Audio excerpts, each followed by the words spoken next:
Hi, Church. Pastor Jeff here with another Trinity check-in. I have one last thing to say about the Gospel of Mark, in particular, the alternate endings that you might have noticed at the end, especially if you were reading from a paper Bible. I'm sure you noticed that.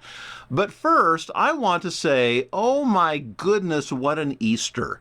I'm sure probably most everybody listening to this was here on Easter Sunday. It was remarkable. In all my years of being a pastor, yet again, Trinity has shown me what Easter can be. Yet again, there has been an Easter that just impressed me to no end.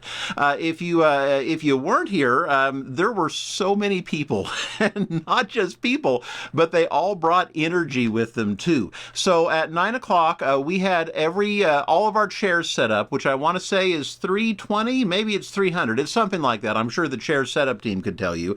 Every single one of them was set up, and first of all, thanks to our chair setup team, they had the brilliant idea of moving the chairs a little bit forward from where they normally are, and that was a good idea because we ended up having to find every folding chair we could get our hands on the building and bringing them in.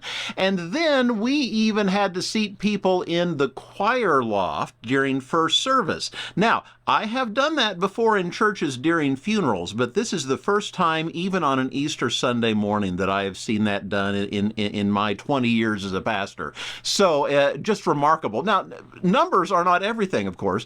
The energy in the room was incredible. The people who were there, and I heard so many comments of people who were moved by it, who were touched by it, who felt the hope of Easter in their life.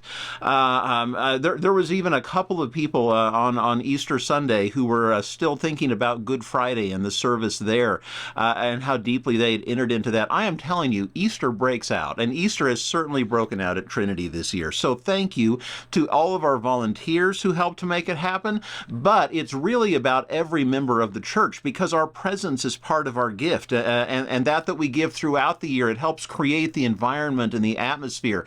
You know, I can stand up there and talk about hope, but it isn't going to land unless everybody in the church is living hope. And so thank you all for that. I needed it too. It's renewed my hope as well.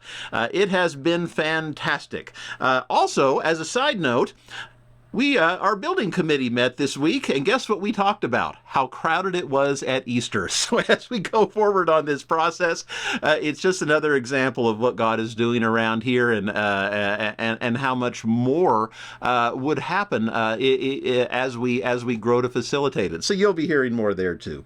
Okay, so let's talk about the Gospel of Mark and the ending. I've had a couple of people ask me, if you haven't heard, we did a church-wide read-through of the Gospel of Mark during Lent. We had daily readings that came out, and Mark is the earliest of the Gospels. It was written first.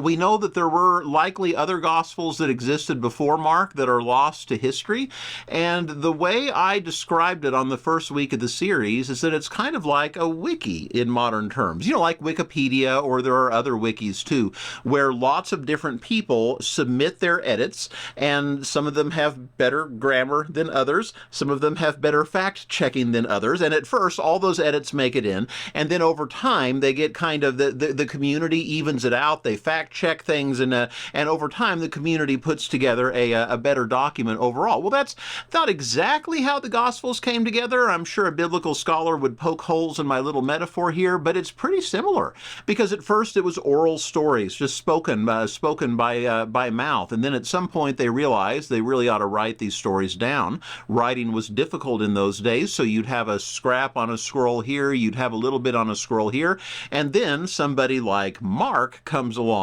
and he finds the most complete gospel he can. He finds all the other little bits and pieces that he can, and he weaves them together into his gospel. Then along later comes Matthew and Luke, and then John comes along last, and there were others along the way too. And over time, the community manages to put together an account, and I believe fully that it's not just the community but the Holy Spirit working in them. And that is what we see going on in the alternate endings. I'll show you how it is in my Bible here. Here, I'll hold it up to the camera. You can see my Bible puts a divider right there, and then says, what does it say? Endings added later. And then there's a short little one, just a single paragraph, and then there's a little over a column there for the other alternate ending.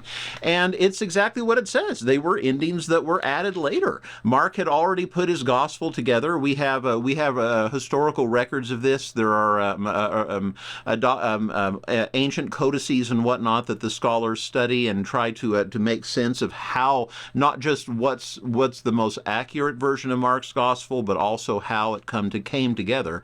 And the evidence is as strong as it ever is that these two endings were both added later. Now, that doesn't make them wrong. That doesn't make them bad. What you do see in them are things that are captured arguably better in the other gospels. Like there's a little echo of the Great Commission in there. The wonderful walk to Emmaus story. What is that in Luke's gospel? It's in here. Like it just says. After that, Jesus appeared in a different form to two of them who were walking along in the countryside. And that's good. That's clearly the walk to Emmaus story, but I'm glad Luke gives us the full version because it's remarkable to hear that. So what you have here is an example of how the Bible came to be. You know, those stories being collected, and here we have most of the individual pieces have been lost to history, and now all we have is the single document, but here's one place where we have it separated out. So nothing particularly groundbreaking there. However, it is interesting because it tells us about the Bible and about how it came to be. And I think understanding that process helps us read it better, helps us see more in it, and helps us respect it more too. Because, you know, Matthew, Mark, Luke, and John, the gospel writers, are remarkable and their witness is fantastic. But it's a reminder that none of us stand alone. We all stand on the shoulders of others, and they are as much collectors and curators of stories as they are the gospel writers in their own right. And to me, the fact that all of it arises from community just makes it all the more special. Well, I hope you got something from this read-through of Mark. I know I did. This was a good one for me. We've been doing this every other year at Trinity. We started with Luke, and then we did John, and now Mark. So I guess that means in 2 years we'll be doing Matthew, and that will be a good journey too. We'll look forward to it. Maybe next Lent we'll do something on spiritual disciplines. I haven't planned that far out. Let me know what you think. But I know it helped me grow, and I hope it has for you. Now we're starting a new series in worship. It's going to be called Dream, and the idea is I think not enough people recognize the fact that Easter isn't just about overcoming sin. It isn't just about overcoming death even. It's about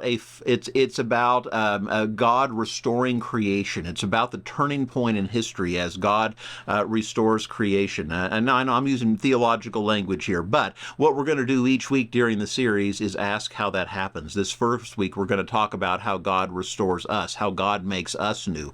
And then we're going to move out from there and expand that to see how God makes the whole world new. You know, I literally did my doctoral dissertation on hope. I pointed the camera the wrong way today because you can see all my hope books if I turn it that way. But my hope is that by the end of this next series that we will all have a stronger sense of hope and of what God's doing in the world. All right, I hope you are well, church, and I look forward to seeing you soon. And in the meantime, I hope you are living the fact that Christ is risen. Christ is risen indeed.